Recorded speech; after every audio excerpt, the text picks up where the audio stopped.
Hola a todos, bueno, bienvenidos a esta sesión donde vamos a conversar sobre antiproyectos BIM. Generalmente, cuando trabajamos en proyectos, no siempre es todo perfecto en la creación de un proyecto, en toda la línea de trabajo de un proyecto.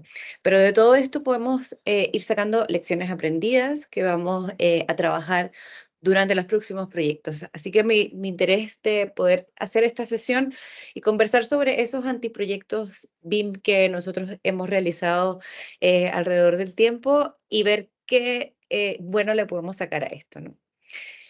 Nosotros somos BWise BIM, mi empresa, la cual tiene 4 años y que nos dedicamos específicamente a la implementación y la consultoría de la metodología BIM, alineada a los flujos de trabajo bajo estos estándares, tanto BIM como Open BIM, ¿no? Contamos con un equipo de profesionales que siempre está, es multidisciplinario y esa es la principal característica que creo que podemos siempre destacar y avanzamos siempre con procesos muy estandarizados, ¿no? Bueno, yo soy María de los Ángeles Caripa. Generalmente me dedico a la dirección y gestión de unidades BIM de trabajo para diseño y para construcción. Particularmente me encuentro en Chile, acá en Sudamérica, el fondo de Sudamérica, donde hay muchos proyectos actualmente que se dedican a esta metodología. Chile cuenta con un estándar es el primer estándar de Latinoamérica, es el estándar BIM para proyectos públicos que se desarrolló en el 2019 con una institución de Corfo que se llama Plan BIM, ¿no? Y este documento que nos estandariza a nosotros los procedimientos de trabajo ha avanzado en una madurez alrededor de los años, lo cual actualmente ya para proyectos de diseño y construcción y para infraestructura, minería, desarrollo aeroportuario, de carreteras, existen documentos estandarizados que son los TDR o los EIR o las solicitudes de información que acá en Chile se trabajan. Estos documentos vienen generalmente por toda la línea del proyecto y actualmente existen un grupo de roles en específico o una consultoría específica para los proyectos que están en BIM, que son estas unidades BIM de trabajo, ¿no? Entonces, actualmente nosotros estamos en 2 unidades de construcción para la extensión de la línea 2 del Metro de Santiago y el Hospital de La Serena, que es diseño y construcción, son 128.000 metros cuadrados de proyecto, es bien grande, ¿no? Bueno, mi presentación habla siempre de estas lecciones aprendidas, de cómo podemos avanzar en mejorar esos procedimientos que nos han dificultado alguna etapa de un proyecto, ¿no? Entonces, una lección aprendida se puede definir como ese conocimiento que adquirimos en base a una experiencia que sea buena o mala de uno o varios proyectos. Entonces, viene siendo como eso que hice mal, cómo lo mejoro en cada uno de los modelos, proyectos, encargos, consultorías, hasta clases que nosotros podemos hacer en nuestra vida diaria. Yo he tomado, o dentro de la empresa hemos tomado muchos de estos para ver cómo mejoramos cada uno de los avances que podemos tener en nuestros proyectos, ¿no? Si lo llevamos a la implementación o a la creación de proyectos, tanto de diseño como construcción o la propia consultoría de implementación dentro de proyectos, nos proporciona siempre una gran base de conocimientos. Nos permite analizar y comprender esas áreas de mejora, cómo podemos optimizar estos procesos, cómo fortalecemos esa eficiencia para futuros proyectos. Ya tenemos como un antepasado o de lo que pudo haber salido mal, entonces podemos mejorar o cambiar esa fase para poder perfeccionarlo, ¿no? Para poder buscar esa eficiencia dentro de lo que pudo haber sido esa etapa, ¿no? O esa área de mejora.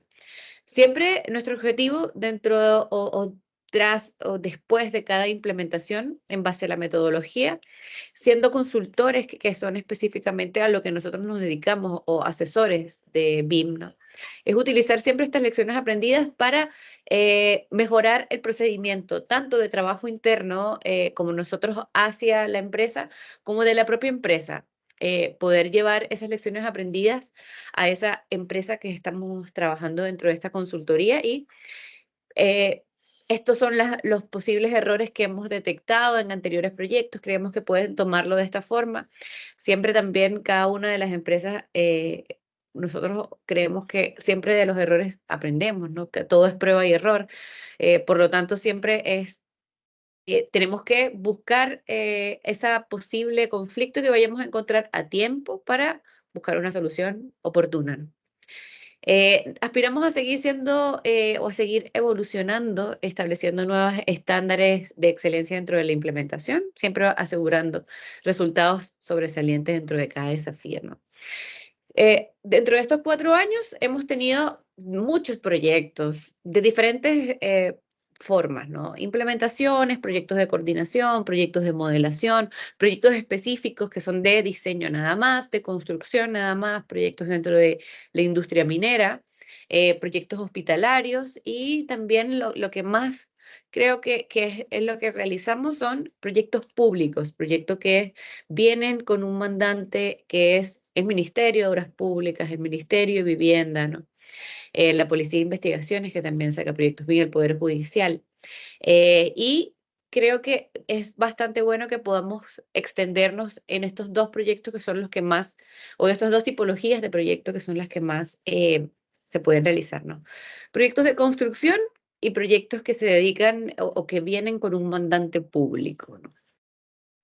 Lo que más destaca en estos dos proyectos es que podemos siempre ver que hay un alcance que es muy poco claro, ¿no? Que hay un requerimiento que tiende a ser muy grande o que tiende a ser confundido, ¿no? Como por cómo el mandante quiere esto y nosotros de la contraparte en cómo nosotros entendemos qué es lo que están solicitando, ¿no? En un proyecto de construcción es muy importante que todas las unidades de trabajo cuenten con conocimientos avanzados dentro de la metodología. Particularmente para proyectos de construcción existen muchas áreas, ¿no? Y cada una de estas áreas, en el nivel de madurez que estamos particularmente acá en Chile, tiene una unidad de trabajo BIM, ¿no?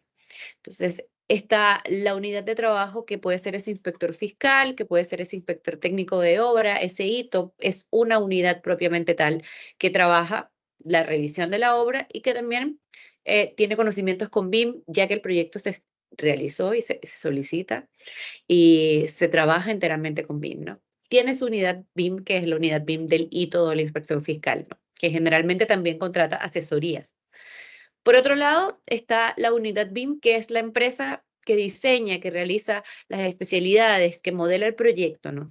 Que esa puede ser la unidad BIM de diseño, de dibujantes o la sociedad o la unidad BIM de supervisor de obra, ¿no? Que verifica en la obra que se haga la construcción como se determinó o como ellos lo diseñaron.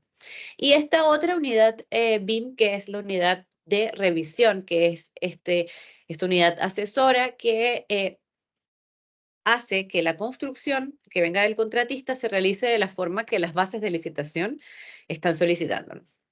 Entonces, estas tres unidades forman un grupo de trabajo donde se determina en el alcance cuáles son las responsabilidades de estas tres unidades, ¿no? Entonces, cuando se determinan responsabilidades, vienen con objetivos y acciones que tienen que ver con BIM. Por lo tanto, necesitamos que todas las unidades puedan tener un nivel de conocimiento igual, ¿no? Que puedan entender qué se requiere, qué se tiene que hacer y cuáles son las acciones que se realizarían dentro del proyecto de forma correcta, ¿no?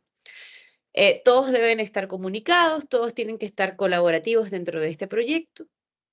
Siempre que un alcance no está bien definido dentro de la cultura BIM, siempre nos podemos o limitar o ampliar, ¿no? Perdemos el enfoque colaborativo, hay obstáculos que afectan el éxito del proyecto.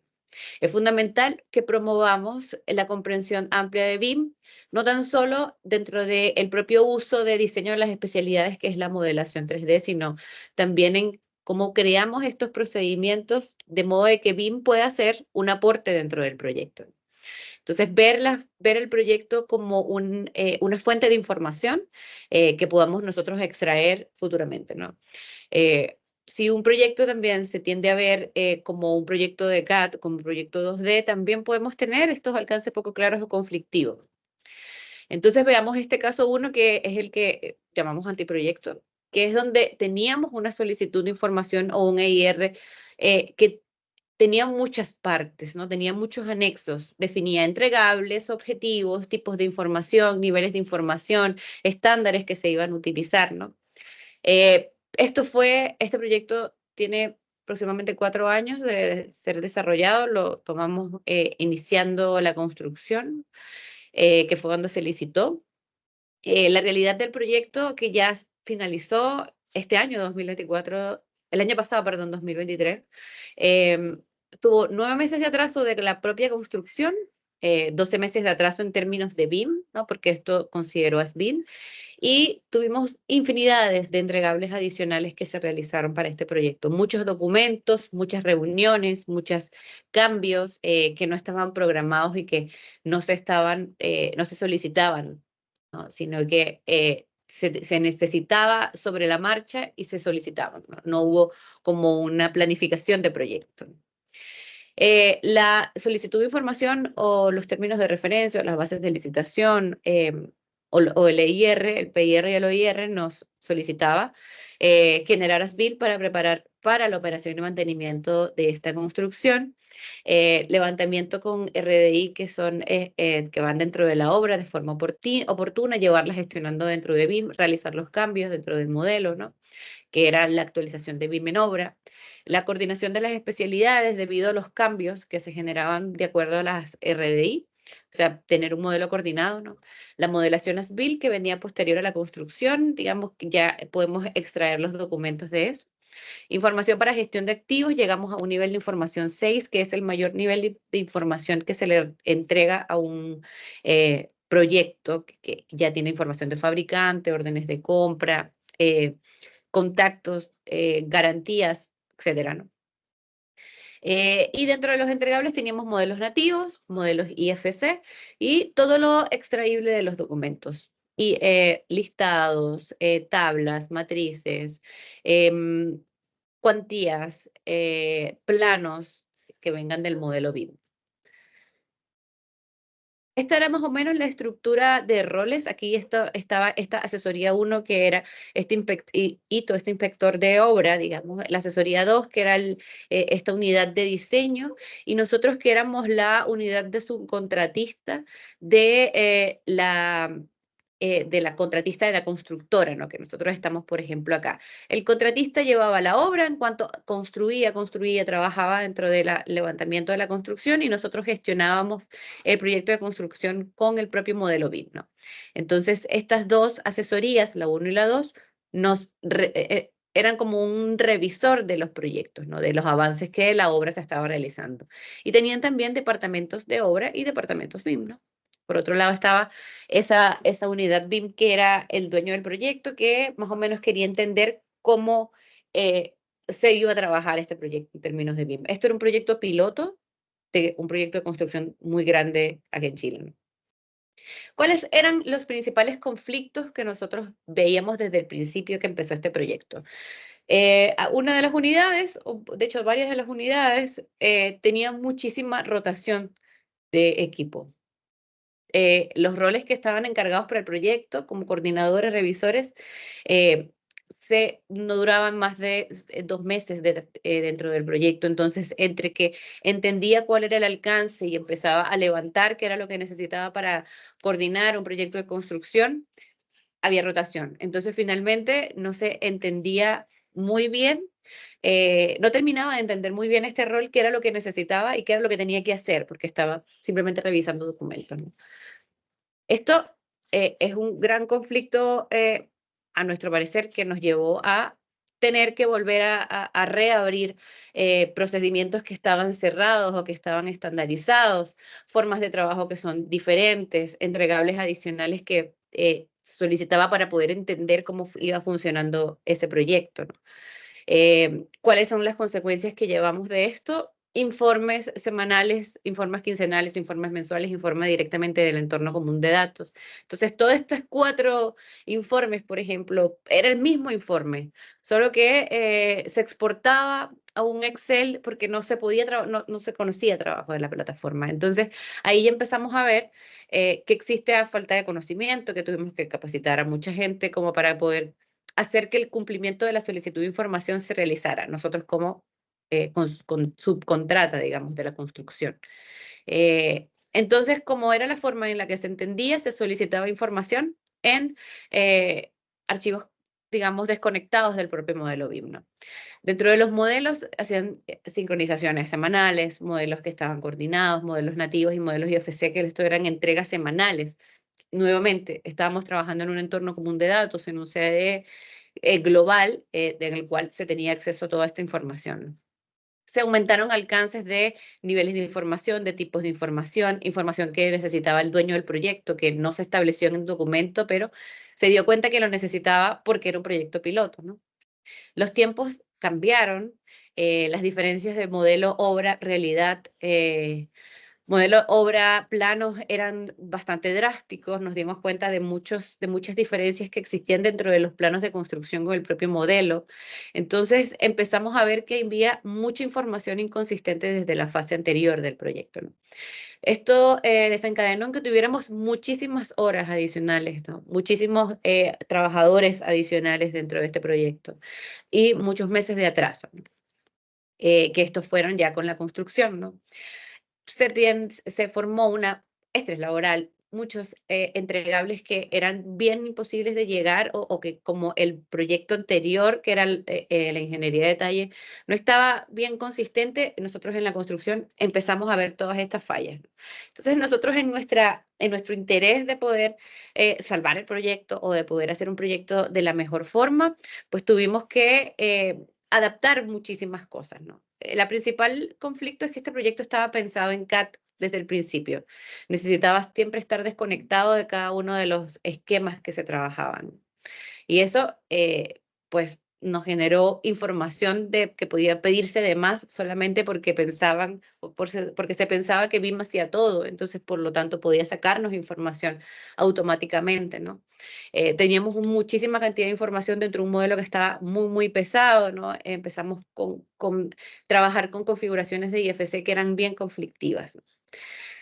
De esto, entonces, avanzamos al proyecto público que sí estaba estandarizado, que es el caso número 2, donde teníamos un flujo de trabajo bien completo, multiplataforma, trabajamos con Solibri, Vincolab, Revit, ArchiCAD, Dropbox, entorno común de datos dentro de esta plataforma colaborativa. Entonces había un flujo de comunicación, perdón, que era bien de control de calidad, ¿no? De unificar la información dentro del entorno común de datos. Hasta ahí estaba súper bien porque utilizábamos todas las tecnologías que habilitábamos, ¿no? ¿Cuál era el problema acá? El modelo venía en CAD. Nosotros lo pasábamos a BIM y lo entregábamos al mandante. De una vez entregaba al mandante, el mandante nos entregaba un informe, nosotros lo pasábamos a BIM y se tenía que enviar en 2D a el diseñador. Entonces ahí teníamos muchísimos conflictos de comunicación. Y eso también era porque el proyecto estaba pensado siempre en CAD, ¿no? En ambos proyectos, en ambos casos que hemos acá entregado, hemos tenido complicaciones y eso es para todos los proyectos, ¿no? Eh, ¿Qué es lo que generalmente ahora hacemos diferente? Definimos procesos que son reales dentro de BIM, ¿no? Modificamos procedimientos de trabajo, prueba y error.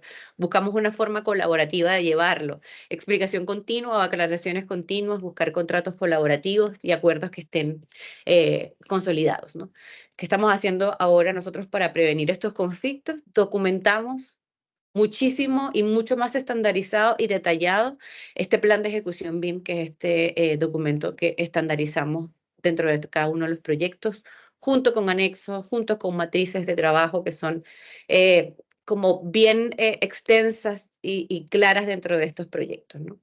Buscamos establecer estos contratos colaborativos con avances semanales, levantamiento, comunicación continua, minutas, estrategias documentadas que vayan a quedar dentro de un entorno de colaboración que llevemos en común, o sea, ir documentando cada uno de estos, ¿no? Buscamos establecer esa flexibilidad dentro de las entregas para poder ir revisando, ¿no? Documentar estos procesos exitosos que vienen siendo cómo mejoramos nosotros dentro de BIM, fortalecer al equipo, a las personas que están trabajando internamente con esta experiencia, buscar que un proyecto de construcción o de diseño tenga una gestión global inicial dentro de, que sea transversal dentro de todas las unidades, ¿no? Si nos perdemos esto, siempre vamos a tener ese conflicto, ¿no? BIM también puede resultar un problema si no se planifica y si no se gestiona. Entonces, por más de que veamos muchísimas cosas buenas dentro de BIM, debemos gestionar o administrar o hacer un manage bien coordinado dentro del proyecto. La gestión de BIM siempre es necesaria. BIM no es solo el propio modelo, hay muchísima información dentro que es la que nosotros debemos administrar para poder utilizar y para que no se convierta en un conflicto. Así que eso era lo que me gustaría conversar o que les quería mostrar esta experiencia dentro de estos proyectos y espero que les funcione algunas de estas lecciones aprendidas, que estén un poco más atentos también a los proyectos, que puedan establecer en base a la ISO, en base a normativas y estándares, esos procedimientos de trabajo. Así que muchísimas gracias por atender.